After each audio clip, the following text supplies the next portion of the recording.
башладың. Ал, Жанерке, сәлем. Сабағымызды бастайық. Естіліп тұр ғой даусым, е?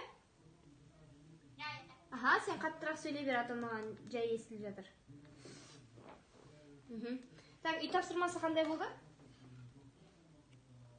Алтыныма бірінші бөлім талдап келу. Аха, так, бастайық, басын негізгі бөлімге дейін ойнаймыз. Сосын біз ортаңғы бөлімін әрі қарай жалғастырамыз бүгінгі сабақта. Ал, үй тапсырмасын ойнай бер. Тыңдап отырмын.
Я, қара, Жанерке, біз енді бастап жатырмыз ғой бұл шығарманы, сондықтан үнемі айтайын, я, бірінші жай темпте. До конца шығарманы шығарып алғанша, жаттап көңілге қондырып алғанша жай ойнаймыз, хорошо? Сосын қара, мысалы, былай ойнап жатырсың ғой.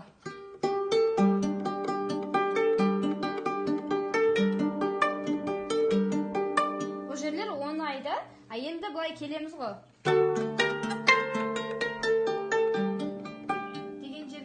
Кішкене жайырақ болып қалуға болмайды. Бәрінің екпіні бірдей жүру керек.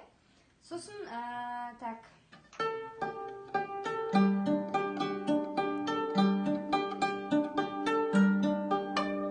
Бұл жерінде жоқ, лигасы. Кетілік онда ары қарай. Түсінікті ғой, негізі жақсы жаттағансың, бірақ та жаңағындай асықпа. Өйткені біз әлі соңына дейін қанша ойнайтын шығармамыз бар. Ары қарай біз әлі таңдамадық па? Кеттік. Мелодияның соңы, бағанағы әуеннің соңы бұлай аяқталды, е?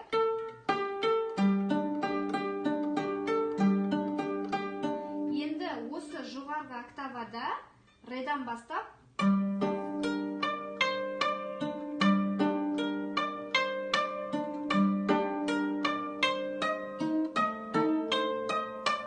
қандай өзгеріс байқадың мына жерден? Міне.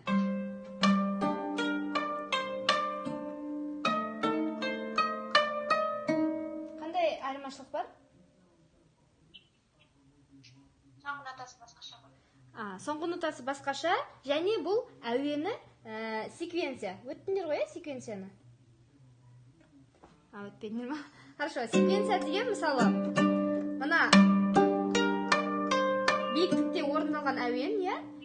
Кішкене міне, дәл қазір біздің жағдайда жарты тон жоғары, дәл сол әуен жарты тон жоғары қайталанып жатыр. Оны секвенция деп айтамыз.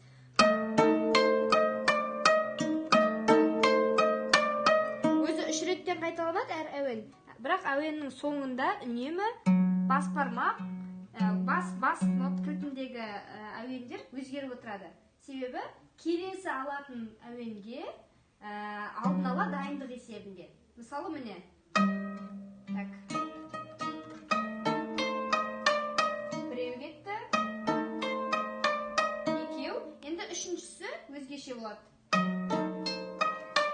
Өйткені төртінші әуен бізде секвенция төмен, бірақ басқа биіктікте орындалады.